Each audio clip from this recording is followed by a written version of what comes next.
Siya mismo kaharap ng buka ng baril, siya mismo nakipagsuntukan, nakilala niya, tayo naman ang pulis ang ayaw tumanggap nung identity ng suspect. Paano natin ma-reconcile yan? Kaya nga, yung advice ni Presidente Duterte dati, kailangan i-refile. Bakit hindi mo in-entertain? Bakit nag-stick ka doon sa pangalan na fictitious? Halata fictitious yun eh. Somebody must have provided that name, that fictitious name. Wala palang Alfonso Tan. You want to file a fictitious name? Nagpapaluko ka sa sarili mo. Sino yung pinatawag? Colonel Rimas Lambert, CIDG. Explain your side.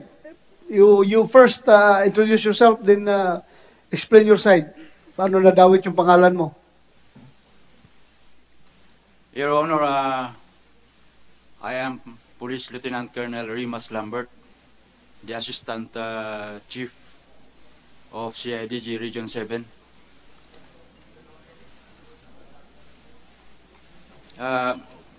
May I mention, sir, that this particular case was first investigated by the Dumaguete City Police Station. And they were able to file a case. Ano itong particular case nito? The shooting incidents that transpired at the compound of Mr. Sandy Tinguha and Jason Ong in Dumaguete City. Okay, continue. When the Dumaguete City Police Station conducted the investigation, they were able to file a case for frustrated murder and frustrated homicide in court. The role of CIDG. Sandali lang. Saan yung dalawa ng business partner na binaril? Dito kayo. Please. Please continue. Rimas Lambert. Your Honor,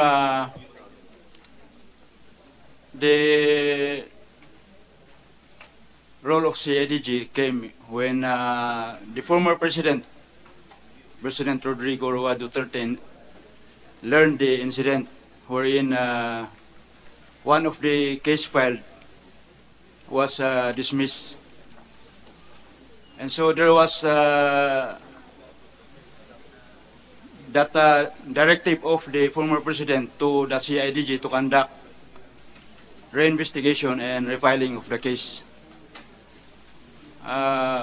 From that, when I learned the order of the former President, I personally lead the conduct of reinvestigation.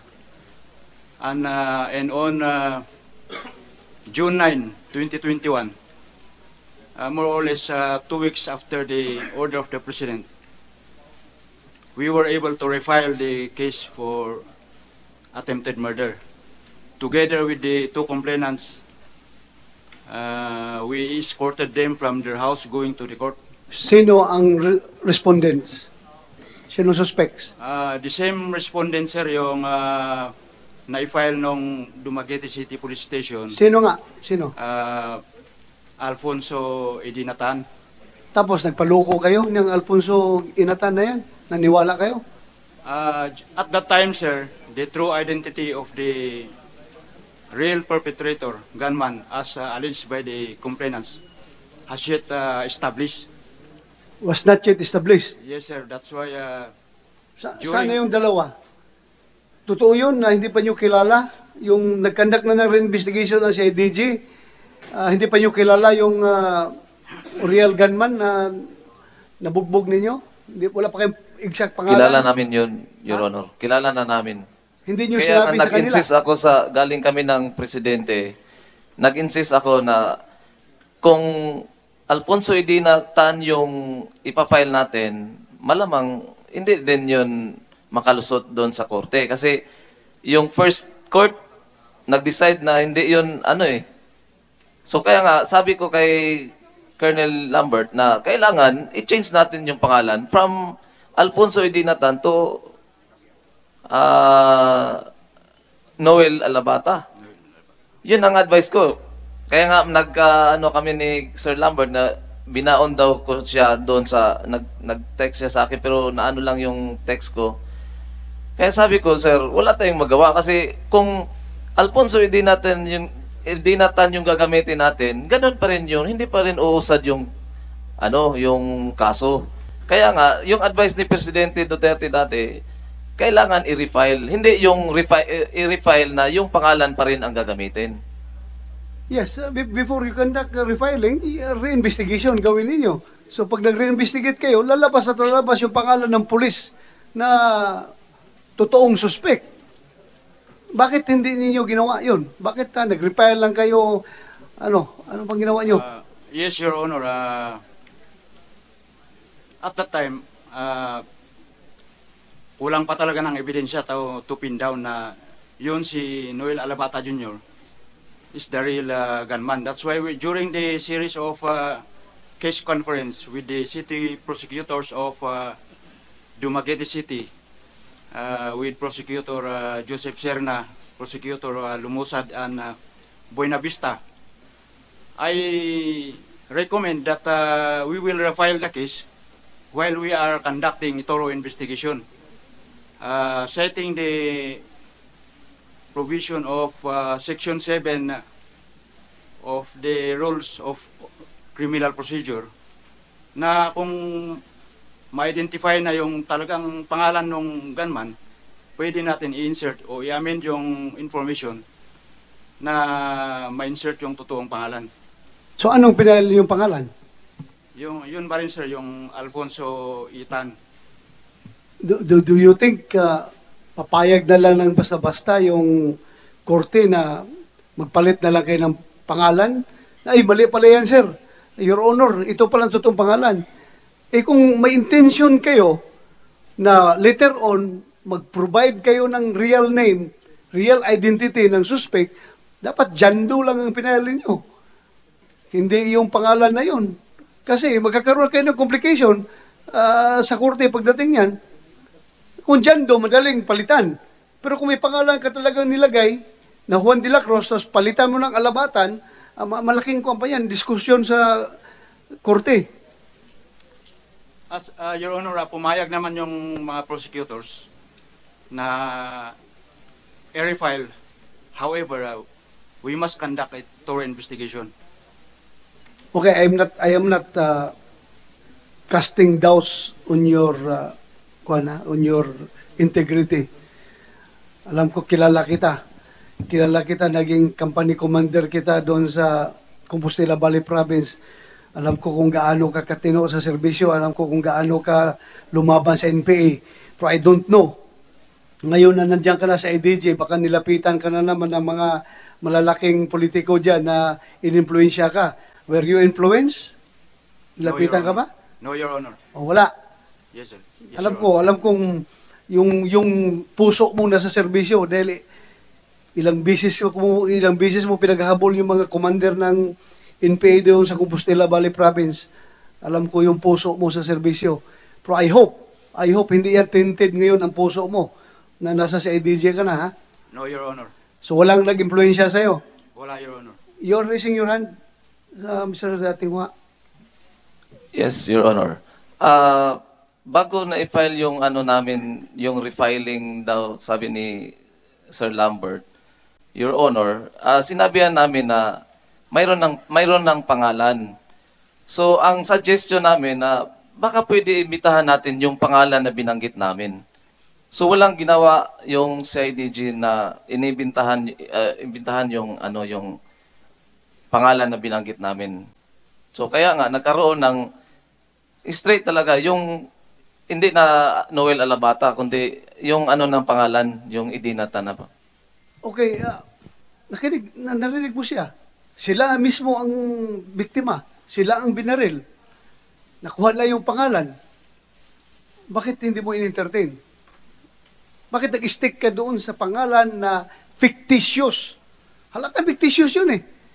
Somebody must have provided that name, that fictitious name. Hindi ka man lang, ngayon, ito, nag-insist ka sa pangalan na, anong pangalan? Alfonso Tan, Your Honor. Alfonso? Alfonso Tan. Tan. Yes, Your Honor. Mukhang mayaman pa yung pangalan yan eh. Nag-research ka sana kung sino itong Alfonso Tan na ito. Mayroon kayong mukha, mayroon kayong identity. Nag-research kayo? Yes, Your Honor. Sino si Alfonso Tan?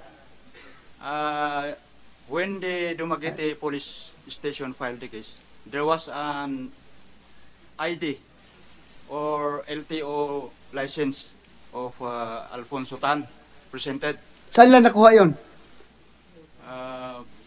I think the Chief of Police can answer that. Sinong chief of police doon?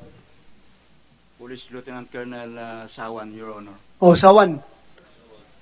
Okay. Ito, maliwanagan dito. Sandali lang, Sawan, before you speak. You're raising your hand.